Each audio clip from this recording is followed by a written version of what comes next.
Hi guys, this is just a very quick upload. A friend of mine who I needed around here today to have a look at all of this has got, so I'm going to do a quick video because he's laid up in bed, poor boy.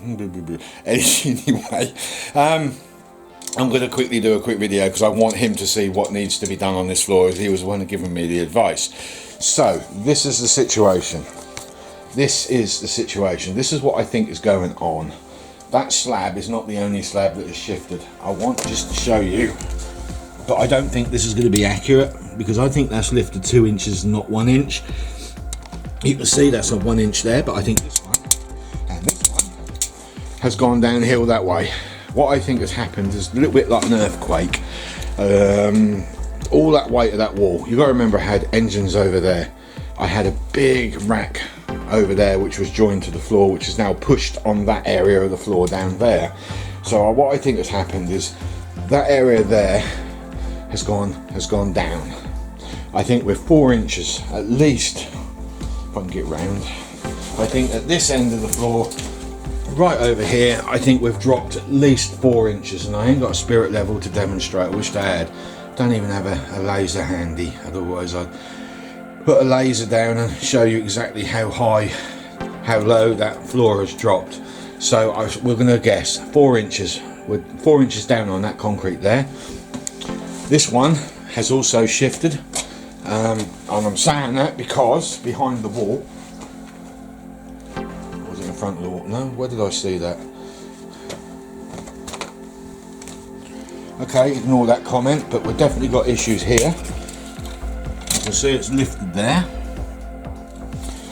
So what I think has happened is the weight of the wall here has pushed down on that concrete, but I think it's pushed down more this end because this wall, let me show you this wall, that wall there, all that weight on that wall and the fact that the bottom has rotted, I think that wall's dropped.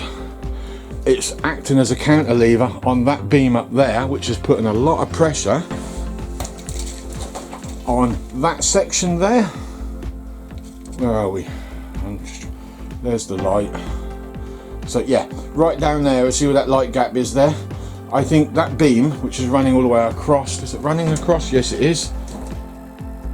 Yes it is, because there's another one above that runs straight across the top, is forcing that wall down there, which is pushing on that concrete. If we were to go behind the shed, which I'm not going to go, the concrete stops at this end of the shed at that wall line there. It doesn't go any further. So all that weight over there, plus the weight that was on here, has forced that down. Has forced that part of the concrete down there. It probably stopped around about that area, but then the engines that were over here have now pushed that down, which is now has lifted this one 1 inch, and this one, which runs the full length. This one complete, but it's cracked, started to crack there. And I also think that corner has gone down as well a little bit, if not that whole area there.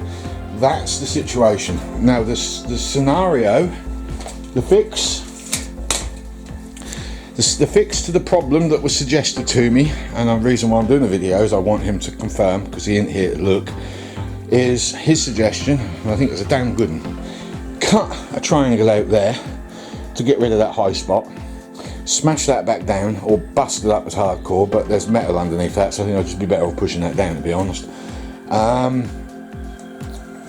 Fixing that wall, getting that one established, and then skirting board all the way around the outside. So we're probably, because that way we can then level.